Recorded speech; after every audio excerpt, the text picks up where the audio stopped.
with the once upon a time, or in this case with one big bad wolf living in the cave on our left-hand side. He is always after those furry little pigs living on our right-hand side in the house made of straw, sticks, and guaranteed wolf-proof bricks.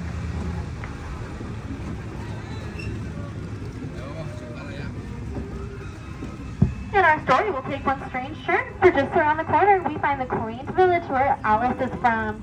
It is in this village where on one golden afternoon, she chases a very late white rabbit and falls down the rabbit hole into Wonderland. And there's wondrous places like this all over Storybookland, like London Park on our right-hand side, where Peter Pan flew the darling children over on their way to Neverland so they would never ever have to grow up.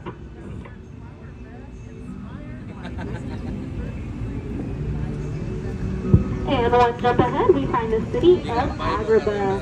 Here is where Princess Jasmine and Aladdin meet for the very first time, falling in love. To this day, they still live happily ever after in Sultan's palace atop the hill.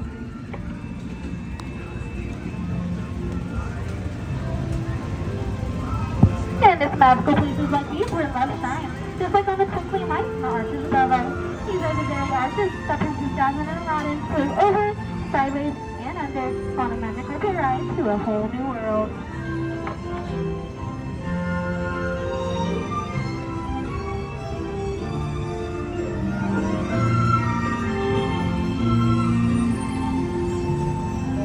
Now if we're lucky, as we enter the dark cave of wonders, we may just find the genie's lamp where he grants 3 wishes. So if you see that lamp, be sure to make a wish, and we will all hope that it comes true.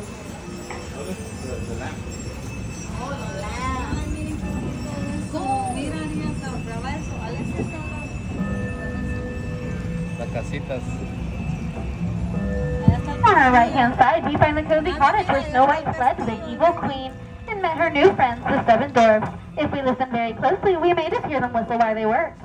And Cinderella had hoped to go to the ball, but her evil stepmother forbade it, leaving her in the blue-roofed chateau on our left. Luckily, her fairy godmother was there to grant her her wish of going, but when the clock struck midnight and she did not return home, her coach turned back into a pumpkin, and we can still see it up on the bridge.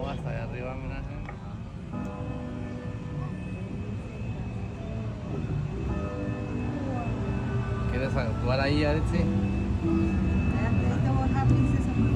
Nena. I see a mouse up there. Now, just like Cinderella's wish, we all have dreams that we hope come true, whether that be of a happily ever after, or simply drifting off to sleep in the quilt-like hills on our left-hand side, inspired by the Silly Symphony's Lullaby Land.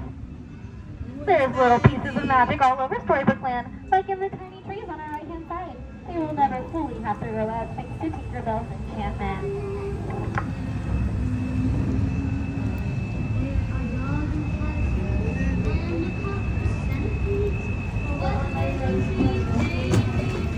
Wow, matamos un pato.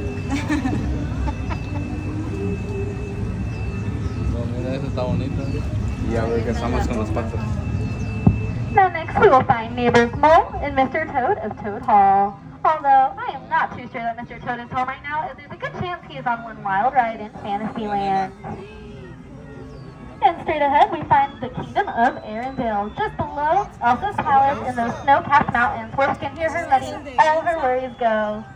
Here, sisters Anna and Elsa and their frozen friends, Kristoff, Olaf, and Sven, find something more magical than Elsa's powers, the powers of true love. And straight ahead in the Alpine village, Geppetto had wished for his puppet to become a real boy.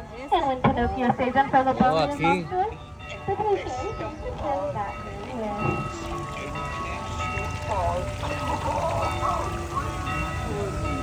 Ay, mira qué bonito.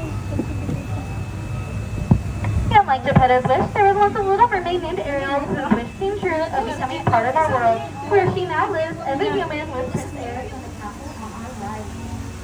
Ariel's story began in the shadow of her father's Titan in the underwater city of Atlantica, sailing into adventure and eventually ending into happily ever after. This happily ever after is the last piece of magic here at Storybook